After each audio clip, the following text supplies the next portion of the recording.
good morning, good evening, wherever you happen to be.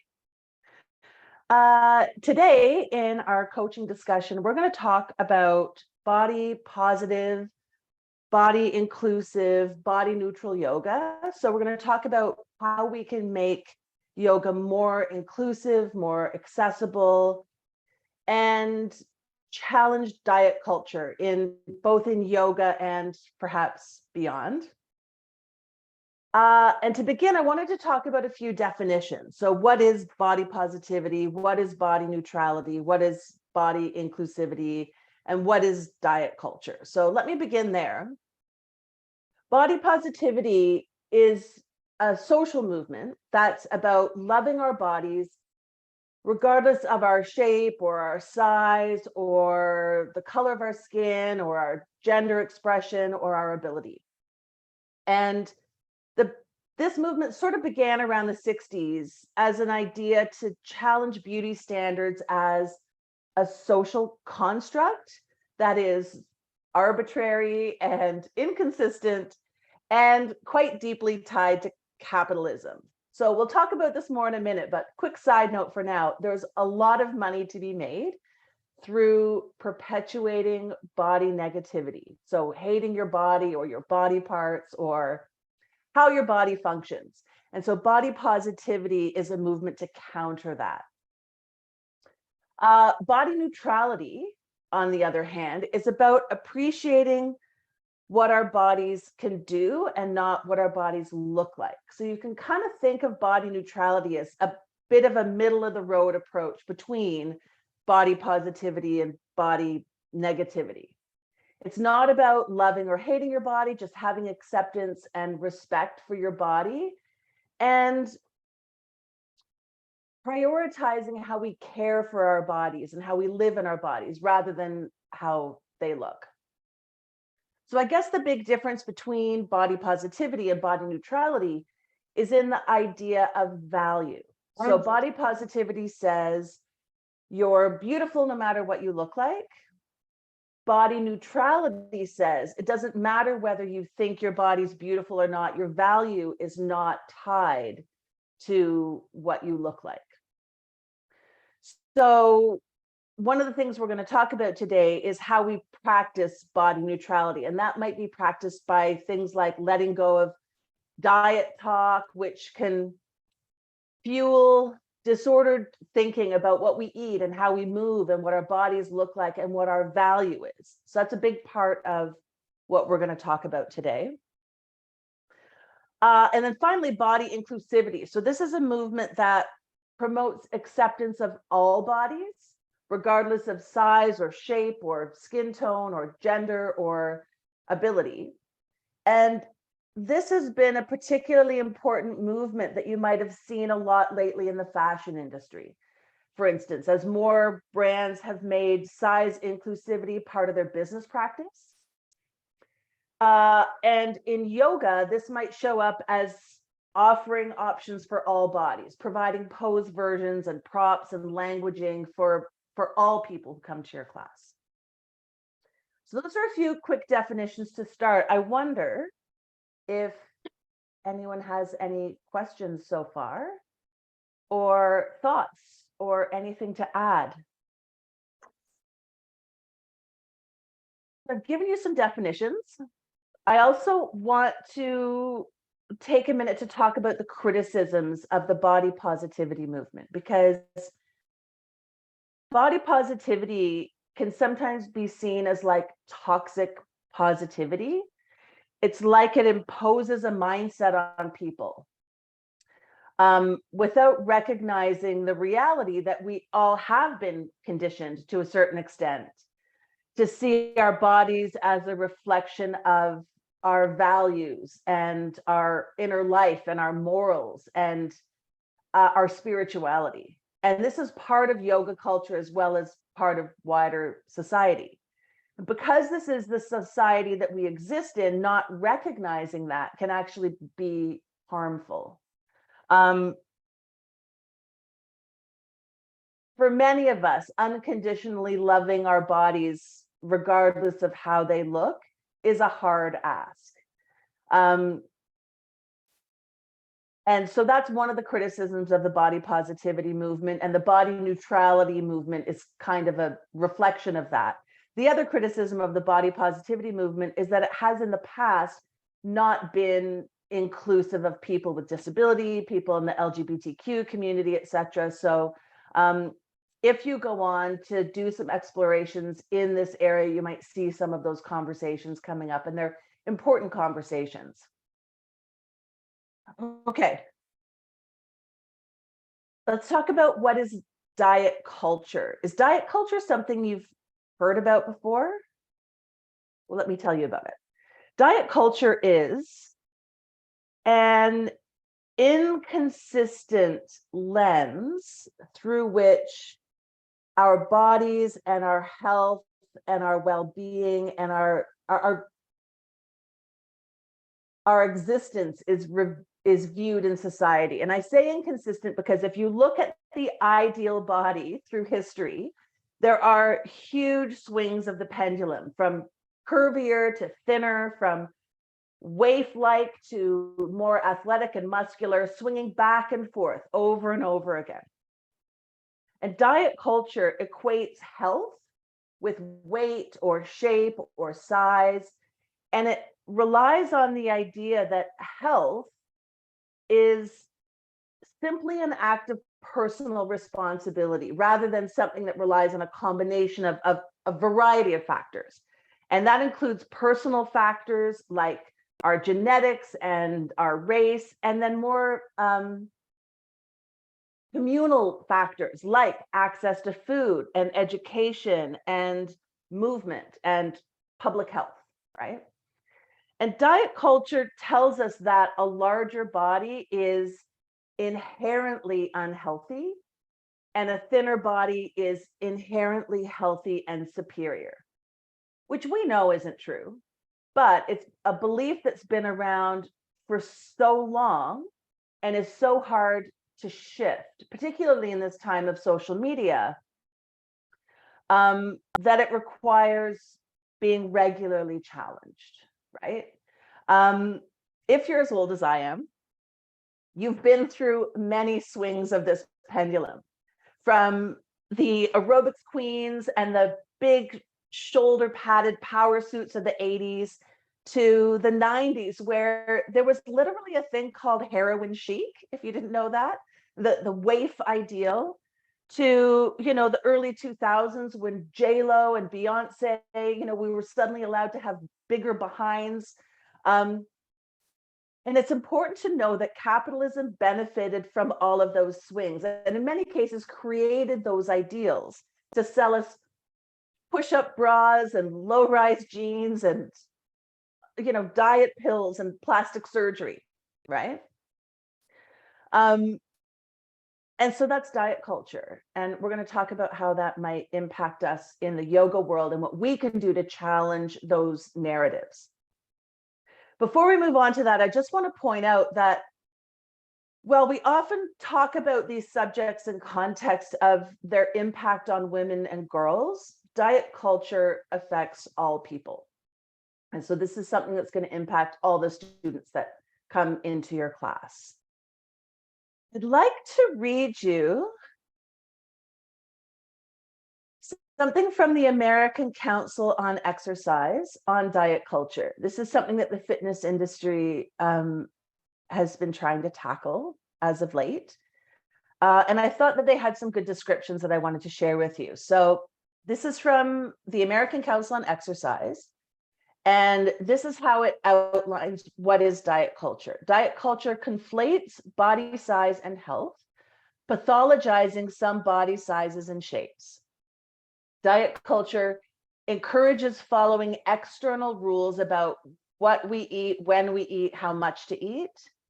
It suggests that people are more or less good or moral or worthy based on their body size. Diet culture creates thin privilege, which makes thinness a gatekeeper for things like jobs and benefits and comfort and accommodation. Diet culture suggests movement as punishment for or prevention of being larger rather than for reasons like fun or personal goals. And diet culture views people in larger bodies as less valuable and emphasizes that the goal of being thin is worth the risks of losing our lives. So that's from the American Council on Exercise on what is diet culture. And I'm interested to hear your thoughts on that and your questions, your experiences, your insights.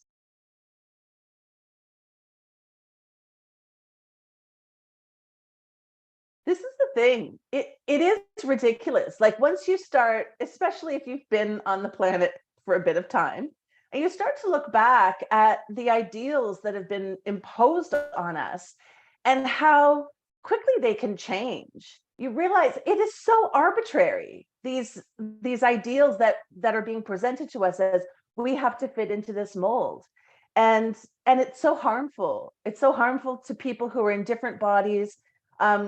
We can cause ourselves harm by trying to meet those ideals. And to me, it's such a distraction from what I really want to do in the world. It's such a distraction from what I'm really doing yoga for, like what my practice is really about. And it's very easy to be distracted. Even in yoga, it's very easy to be distracted by pursuing those kind of ideals. And it's something, as I said before, it's been baked into us from birth.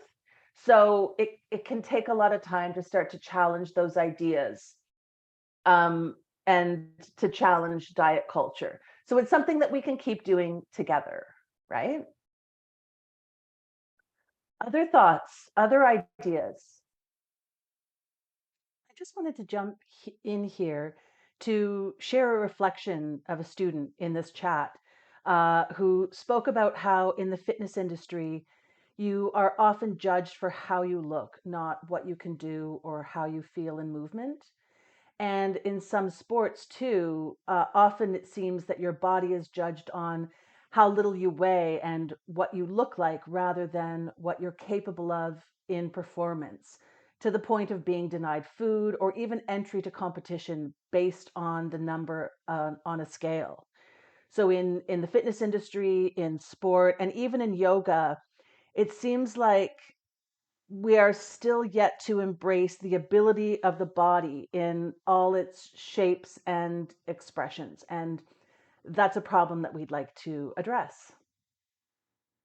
But it's, again, that's the way things have been. And in some cases, that's still going on, particularly in certain sports. And, the fitness industry is trying to address some of these issues, but it's so firmly baked into the fitness industry that it's going to take time. It's going to take a lot of time. And it requires us as leaders in the industry, whether that be in fitness or in yoga, it requires us to start to change the narrative. It requires us to start to change the culture, right? Because our students are going to be looking to us to see what are our values, and they're going to be listening to the way that we language, and they're going to be looking at the way that we teach classes and the way that we provide space for all bodies and all ages and all sizes. We're going to be modeling a new way of moving forward that does celebrate inclusivity and diversity and accessibility, right? So that's, not to put too much pressure on you, but that's on us to first interrogate ourselves and how much of those diet culture messages have seeped in over the years, and start to maybe examine them. And then also to make choices about, what we're going to include in our yoga classes. Because yoga does have a problem with diet culture. Yoga does have a problem with size exclusion, age exclusion, race exclusion. In yoga, what does a yoga teacher look like in the popular media?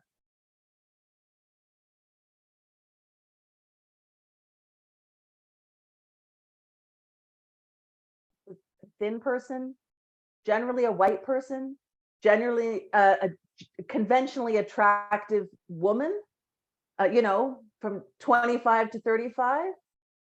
And that excludes a lot of folks who could start to feel like yoga isn't for them if they don't fit that mold. If I go onto social media or I'm looking on websites to find a yoga class, and all I see is that same, there's nothing wrong with being a skinny white woman, but if that's all I see, am I going to feel like yoga's for me? If I'm in a bigger body, an older body, a disabled body, who does it exclude when there's only one type of yogi that we see? Any thoughts on that?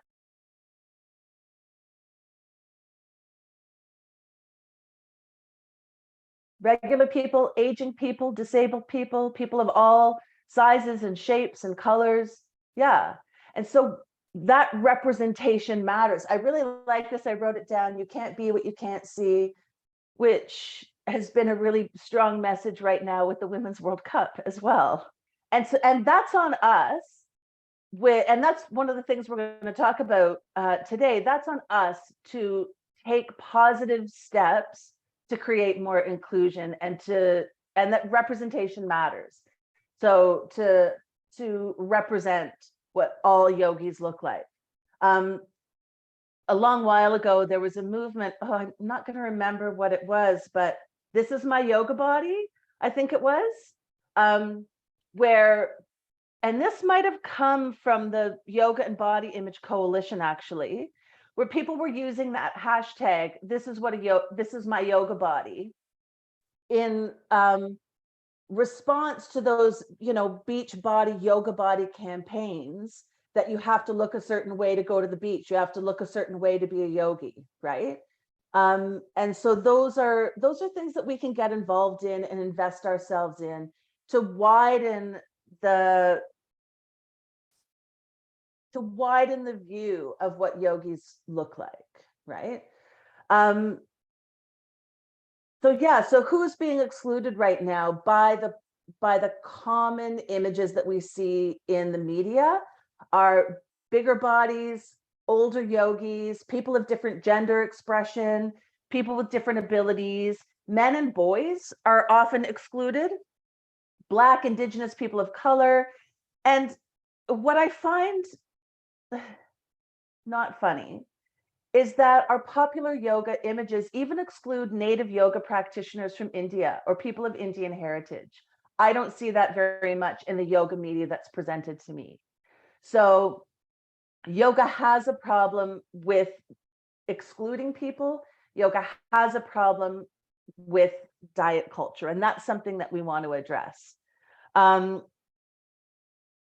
Yoga's issues with diet culture are kind of woven into other problems that we have in, I'm going to say, modern postural yoga, the kind of yoga that we're studying and practicing, because yoga is a big world. But modern postural yoga has problems like making biomedical miracle claims and having anti-science narratives and having beliefs that are both overt and subtle, that your body has to look a certain way and move a certain way and be able to do certain movements in order for you to have value, right? And yoga culture, at least modern postural yoga, has created this false connection between thinness or asana ability and health and spirituality and morality, right? Any thoughts on that?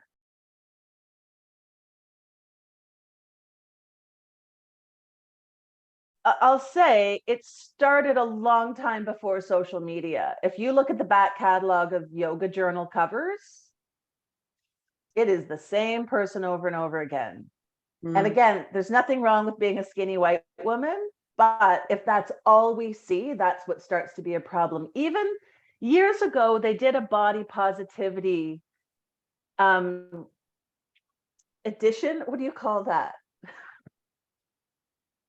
Anyway, they had a special body positivity edition, and the person on the cover, who's a wonderful person, no shade to her, was a tiny blonde American woman. And it's like, I don't know who that's including, because she's been on the cover before, and she's a tiny lady who's very adept at asana. So I don't know how that's more inclusive, right? So publications like Yoga Journal have been doing this for a really long time, and social media is just perpetuating that, right? So this is a problem that's been around for a long time. And again, this creating this connection between the way someone looks and the way someone performs asana, and how advanced they are in yoga, how spiritual they are, how moral they are. And we know those things aren't the same, but we see them connected enough times, and it starts to build a belief, right? And even the narratives around what yogis eat and how yogis live and how yogis talk and their tone of voice and what clothes they wear, all of that can be really harmful. I mean, the narrative around vegetarianism can be harmful. Not everyone can or wants to be vegetarian.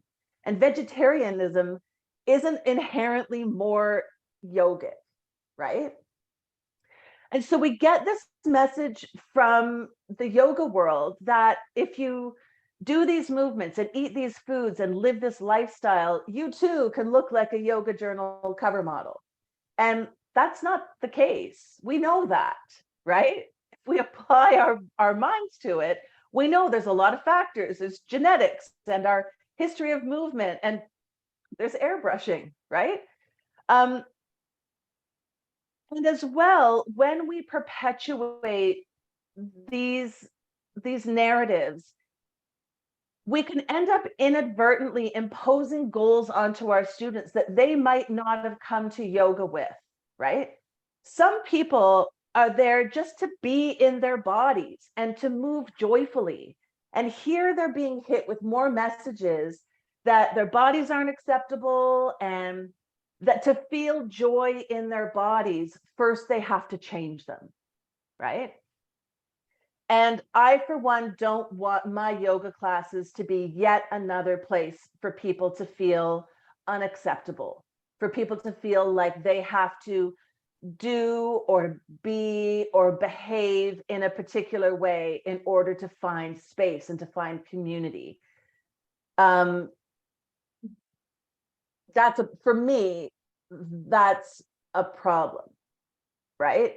And my classes weren't always inclusive. I didn't always have that value. I didn't understand this for a long time, when I first began practicing yoga. And perhaps some of that is because I came from the fitness industry. I think some of it was just naive. I didn't have those kinds of feelings about my own body. So I didn't understand that I was letting those messages pass through me to others. And I don't like that. I don't like that. And I want to change that. And so how do we change this, right? And I think one way we can start to make change is changing our own relationship to yoga media, and start to have different messages coming in through our inboxes and through our social media. And then that can change the way what we share on to our students. I think that we can change things by modeling self-acceptance in our classes. We can let go of talking about fixing our bodies or changing our bodies through yoga or meditation or nutrition. In fact, we don't have to talk about diet or nutrition at all. That's not our job. So we can just let that go entirely, right?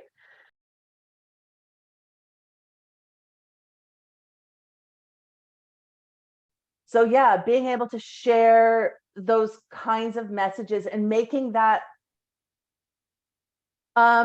routine, right? Making that part of welcoming students to class, and here you are in this body that you have today, and let's move joyfully together, right? which can be challenging messaging for people because they might not have heard that kind of message before, right? The messaging that consumers receive from yoga media and social media, and even in classes, is that there's a right way to do yoga and look like a yogi and talk like a yogi and eat like a yogi. And that can be harmful. In extreme cases, that can lead to disordered thinking and disordered habits around food and exercise. And that includes things in yoga like ideas around purifying or toxins or clean eating, which can lead to harmful behaviors. So those are things that we want to be really careful about and understand that we don't have to talk about any of those things. Those things aren't inherent to the practice that we're sharing with our students. So we can leave all of that at the door. So yeah, so what can we do as yoga teachers? We can think about these ideas and how we develop our teaching strategies and how we communicate with our students in our marketing and social media. A couple of things. Check my notes. Yeah. First, addressing some language. Like, we can let go of those old jokes of burning off the Christmas pavlova and, sweat is just your fat crying. What does that language say? That movement is a punishment for having eaten something delicious, right? So watch that kind of language, right? Representation matters. Use images in your marketing and your social media of all different types of bodies, different ages and sizes and shapes, right? If you're using stock images, I use a program called Canva, and you can type into the search bar anything that you want, right? If you just type in yoga, you're going to get a lot of thin, white, conventionally attractive women doing yoga. But you can type in whatever you want. You can type in verse or curvy or whatever the language that you want to use, and you can find different images to use. If you're taking pictures of your own yoga classes, let's remember that we don't take pictures of our students without prior consent. And so you're setting up a photo day to take pictures of what your classes look like. Make those pictures look like what your classes look like, where there's people of all ages and all abilities, and some people look like they're doing advanced yoga, whatever that is, and some people are using props, and some people are using regressions, some people are using progressions. Show what a yoga class really looks like. The more we do this, the more people will feel welcome to attend a yoga class in the body they've got, at the age that they are, etc. So representation matters. What else can we do? Listen to educators on issues of diet culture and fat phobia and body neutrality and ableism and racism in yoga. I have lots of resources that I can send you on this. For some of you doing writing assignments, this might be what you focus your writing assignments on. Boost the voices of teachers who are making yoga more accessible and more welcoming, and those who celebrate all bodies in yoga. And again, I've got lots of resources that I can share with you on that. Start to get those voices coming through your inbox and your social media stream. And this is one that I find challenging. I'm going to keep working on it, but call out harmful rhetoric when you encounter it.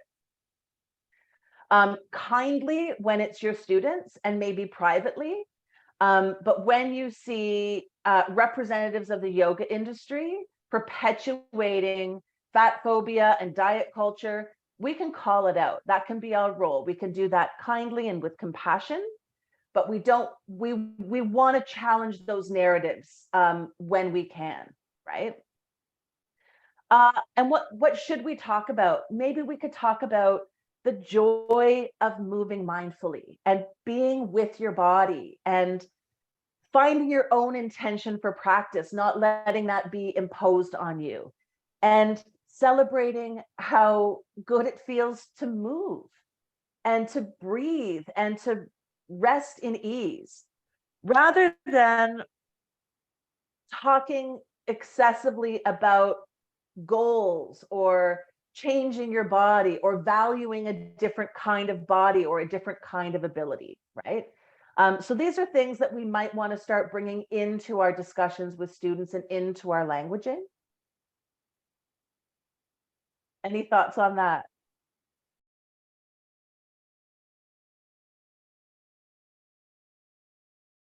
It's funny that my concern is being impolite when someone's being impolite. Like, they're being harmful. They're perpetuating harm, and I'm like, should I say something? This is a lifelong problem that I face, and I am working on it. Completely unintentional. These narratives are so baked in that sometimes it's coming into our brains and coming out of our mouths without us really thinking about it, without us interrogating, where does that thought come from? Where does that idea come from? Right? I still really find these beliefs coming up for me all the time. And I don't believe them, but there they are, right? Because I've had these ideas imposed on me from birth, right? And back to capitalism, they really know how to get into our heads, and they really know how to shape our ideas and therefore shape our behavior and therefore spend our money. So it's not your fault if if diet culture has invaded your brain, right? This has been to a certain extent perpetuated upon you by people who want to make money off you being unhappy with what you look like. This is a slight tangent, but what I find funny is, as I've been on the planet, capitalism, has added new things that I'm supposed to be worried about. There was a time, those of you who are younger might not believe this, there was a time when people didn't whiten their teeth. They just brushed them and flossed them and then just went out in the world with their yellow teeth, and like, it was not a problem.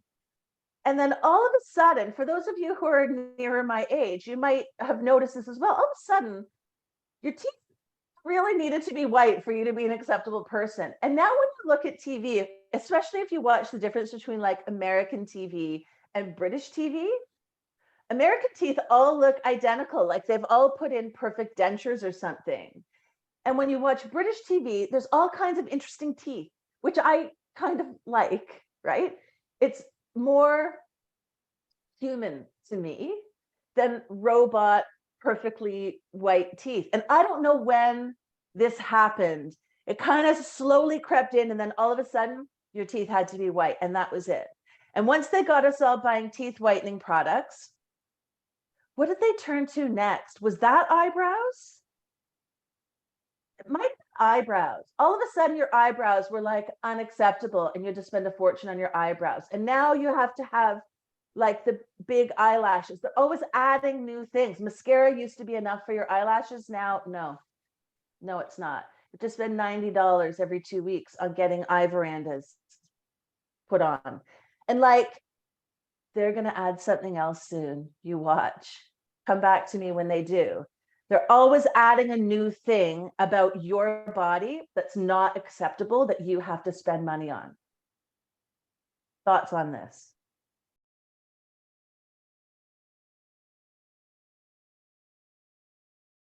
I was thrilled when your bum could be bigger all of a sudden. And that was like, do you remember when Jennifer Lopez, all of a sudden it was like, she's got a big bum. We can have big bums. Wonderful. Because like, I'd had a big bum the whole time, but suddenly I was allowed to find it acceptable. And did I need to have any of those narratives in my brain? Could I just not exist in my body with my bum the whole time and not have to think about it? Could J-Lo exist? You know who J-Lo is, right? If you're on the younger side, you might not know, but she came on the scene and it was like a radical thing that she had a perceptible bottom, because we hadn't really seen that before.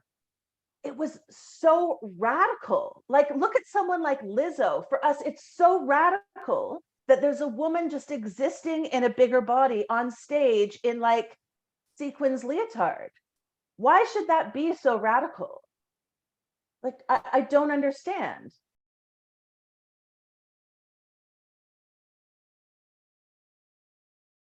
And if that's what they want to do with their bodies, good on them. Like, no shade.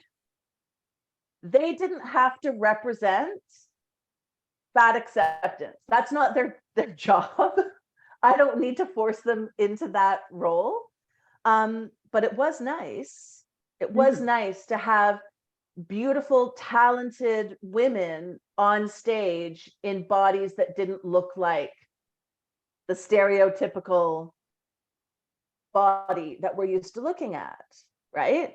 And if they want to change their bodies, that's up to them. Like, that's their choice. But it was nice when we had that, right? I can't imagine how much pressure is on someone in the media to look a certain way. I can't judge someone for making changes to their body or their face, especially as they're aging. I can't fault them for that. I don't know the kind of pressure they live with, right? But it is nice when we see diversity on the screen, isn't it?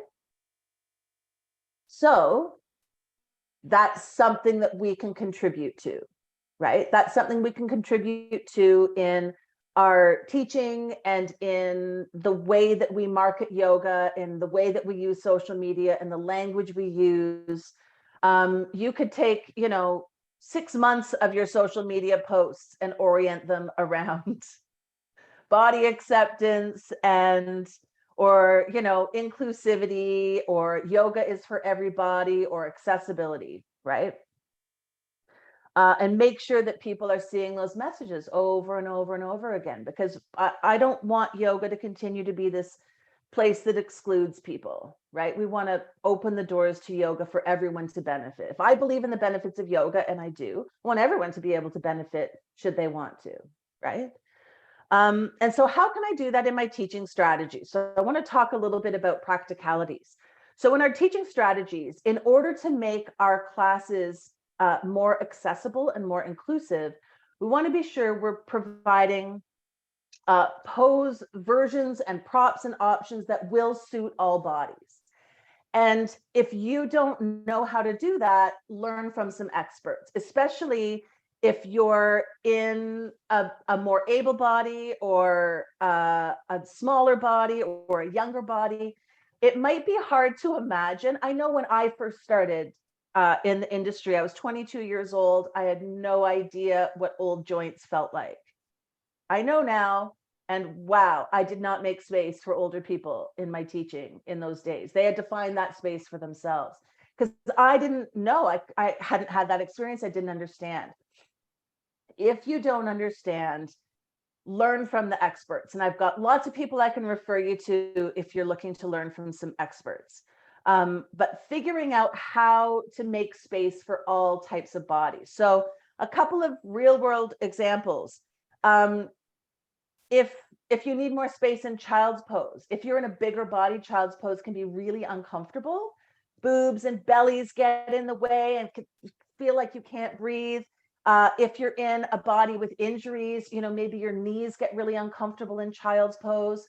You can talk to your students about, if you need more space in child's pose, if you'd like more comfort, that's some language you can use. Add some bricks under your elbows, add some bricks under your seat, etc. Right?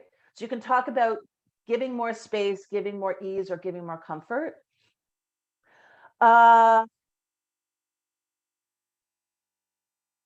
In pose like downward dog, for people in bigger bodies, sometimes the amount of weight on the hands is really excessive. So you can add bricks under the hand. If you want to take some weight off your arms in downward dog, add some bricks under your hands. If you need some more space to step forward in Warrior One, add some bricks on your hand. If you're looking for a more comfortable reach, add a strap around your shins in reclining pigeon. Add a strap around your foot in reclining forward fold. Or in any binds, adding a strap. You could talk about straps being arm extenders, or just if you'd like a more comfortable reach, right? If you're teaching adults, you don't have to pretend that people aren't in bigger bodies. So you can just say it out loud. If you need more space for boobs and bellies, right? Don't use that with teenagers. They can't handle the word boobs in yoga. They'll laugh themselves silly. But if you're working with adults, you don't have to pretend that people aren't in bigger bodies. You can talk about it. If you're feeling squashed in locust, try putting a folded blanket here, right?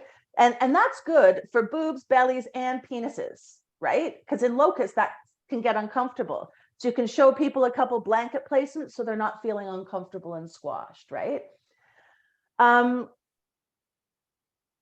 Right. So those are some teaching strategies that you can use to offer people props, offer people regressions or pose versions that make more space for bigger bodies or different bodies, right? And again, if you've never had that experience, it's worth your time to reach out and learn from experts about how to make poses more accessible. The accessible yoga folks are terrific about this. I'll give you some resources in a moment. No, let me give you resources now. Hang on. Got a list. Oh, yeah. Please do add Maintenance Phase to your podcast listening list. It is one of my favorite podcasts of all time. It is such a great education, and it's hilarious. Amber Carnes is on my list, but she seems to be doing a little bit less right now. But Amber Carnes, terrific. Diane Bondi. I'm going to just recommend the Conspirituality podcast too, because they do go into this. Conspirituality podcast. Lots of folks you can be following. Have these ideas trickling in your inbox and your social media feeds. Change your social media feeds by following these people, right? You can find people on social media in different bodies doing yoga. This has been a big discussion. If it has left you feeling triggered, if you've got questions, if you've got concerns, if you're needing to talk, I am here to help anytime. I hope this has been of use to you, and I really appreciate your time and attention and your insights and your wisdom. Hello to those of you listening to the recording. Thank you so much to those of you who are here live. I really appreciate you. And I look forward to seeing y'all next week. Thanks. Thanks for being here.